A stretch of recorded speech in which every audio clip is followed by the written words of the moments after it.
What's up guys, Eternal here, and today I'm gonna show you how to play Lee Sin. So let's go with this.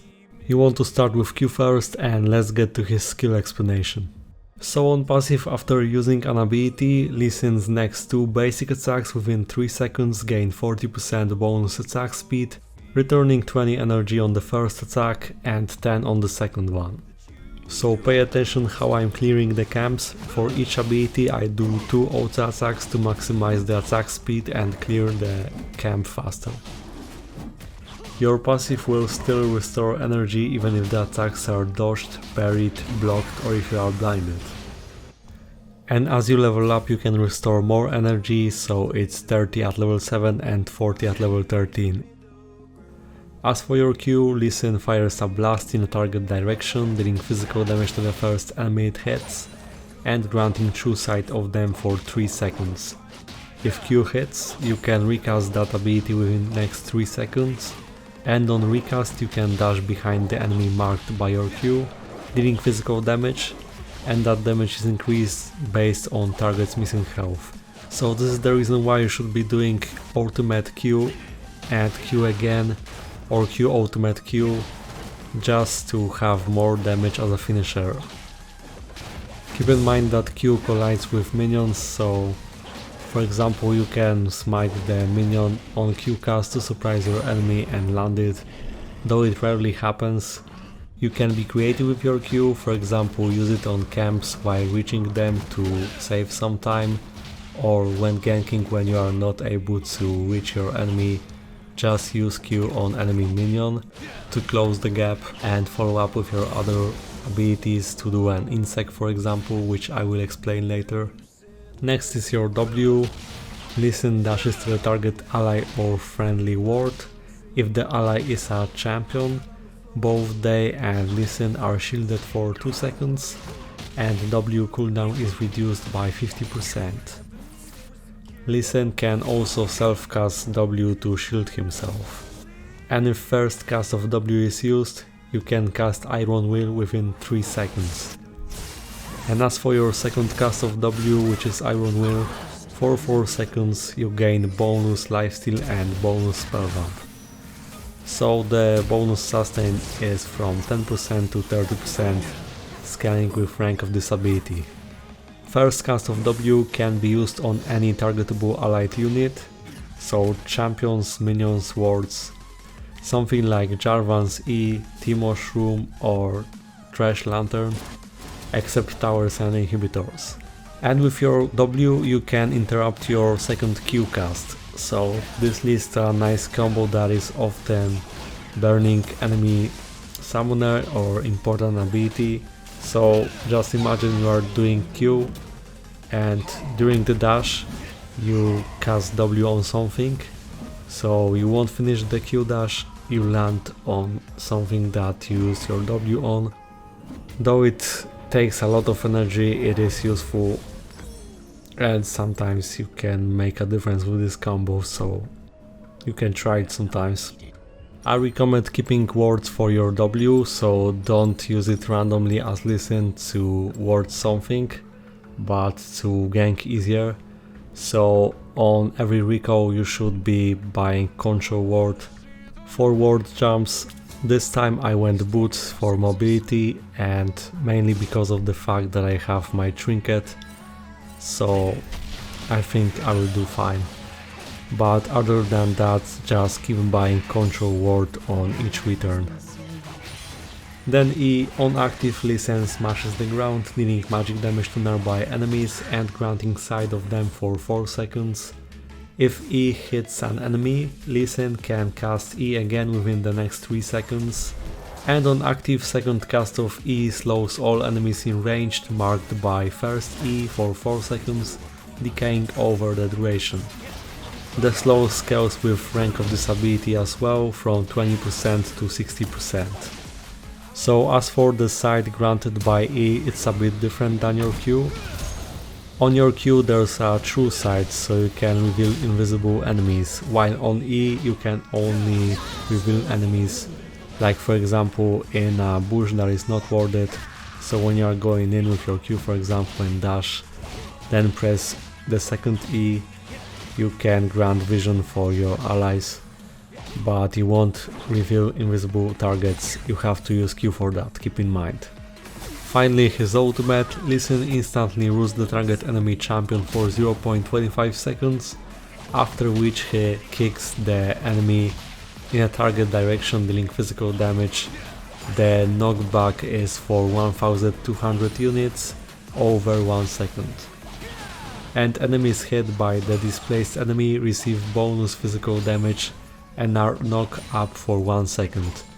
And it actually matters who you kick with your ultimate, so sometimes when possible in a teamfight, try to kick the tank into your enemies, because the collision damage scales with target's bonus health, so this can really make a difference.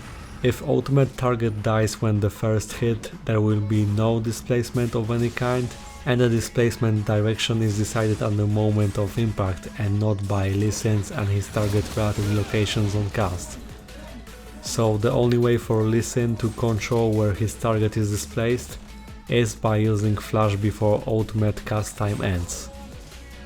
You can use your ultimate in many different ways, for example to protect your ADC, just kick the closest danger. Always try to make the target collide with other enemies to maximize the damage. Wow, what was that damage? You can also use ultimate to displace your enemy and kick him into your allies, so to ensure that your team can get a kill. Also as a finisher with your Q, if you want to surprise your enemy and instantly change direction of your ultimate, just press ultimate flash, but you have to be fast with that. So overall Lee Sin is an early game champion and his win rate decreases the longer the game lasts. This means that you should try to impact other lanes as much as you can and focus on objectives to secure the victory. Also keep in mind that your early game is superior compared to other junglers, so you can invade them and try to snowball that way. So don't be afraid to make early plays. When ganking, it's very important not to throw Q randomly. Try to predict enemy flash or dashing abilities by using Q in expected direction, and on gank it's good to use ward jump with your W first to close the gap, so you can slow your enemy first with E and then land an easier Q. With your Q you can steal objectives by casting a single one, and also with ward jump, so if you combine your Q with your smite it's really hard to outsmite you, especially with the Q damage scaling with missing health, so try to use that as well in the right order. And also if your enemy is out of your Q range, you can ward jump in that direction to stay in that range and be able to dash to your target with Q. And as for the previously mentioned insec, an insec is warding or flashing behind an enemy and then kicking them towards your team. In order to do that, you press Q, then another Q, ward, W to ward, and ultimate. You have to be really fast with that, and as for the speed of your combo, if you want to do an insec faster, then press W on ward before you finish landing your second Q, so before you finish your dash. Sometimes you won't be able to land Q on your target when trying to insec, so in that case you just press W on ward and flash with ultimate. And your ultimate animation can be cancelled by doing flash immediately after casting this ability. You can also use Q on enemy minion or champion that is close to your target and close the gap that way to do an insec. It's especially good if you can Q when your enemy is dashing. And if sometimes you want to Q squishy target but there's an enemy in front, you can ult to displace that enemy and reach the second target with your Q. And to land your Q more often and ensure that you can get a kill on lane, when ganking it's worth ulting your enemy into a wall, and during that just press Q. Generally when you ult your enemy is not able to do anything, so then you press your Q. When your enemy is slow you just finish him with second Q, as I mentioned before, the damage scales with missing health. If you time your ultimate you can stop some enemy dashes. If you do the right click you can just win the teamfight. So be patient with your ultimate. If you don't have to, don't cast it. But at the same time it's worth securing a kill with your ultimate sometimes. So it's different for each situation. And of course you shouldn't be trying to insect every time, sometimes it's not necessary. Actually you can be a good Lee Sin without doing these insects. Cause usually it's just the flashy play that takes a lot of resources. But of course it's good sometimes. So if you are trying to be an engager, for example with insect, just make sure that your allies can follow up, or else you will find yourself in a bad spot and you might die. Sometimes it's worth keeping your ult just to protect someone, especially if you reach late game and you will have to count on ADC, for example, to carry the game. There's one good combo against enemies with escapes. You do Q, flash, ultimate and then Q. It gives no reaction time and is very effective, rarely seen in my opinion, though it takes flash, so it won't happen that often, but when it does it's very effective.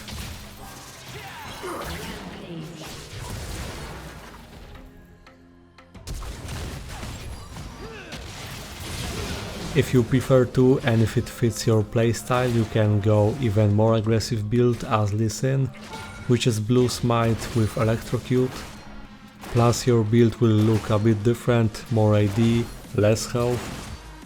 You will be squishy, so if you want to play in that style, then you have to know that you have little room for mistakes.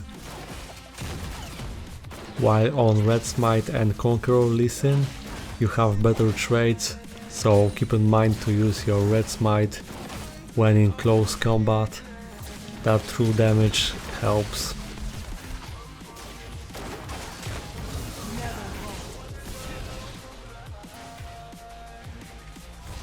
As for your full burst combo, you want to do Q, ward, W, ult attack, E, ultimate and then Q. That works most of the times. Though there are many different combos and I told you the most important ones, so you should be fine. So as for one of most important combos, the one that gives your enemy 0 reaction time is ward jump, ultimate QQ. This is very good for ganks and for one-shotting. As for additional details on your basic abilities, when pushing the wave you want to stand in the middle of the wave and press E to wave kill and deal damage to as many minions as possible, and with your W you can shield your allies or get an assist for free.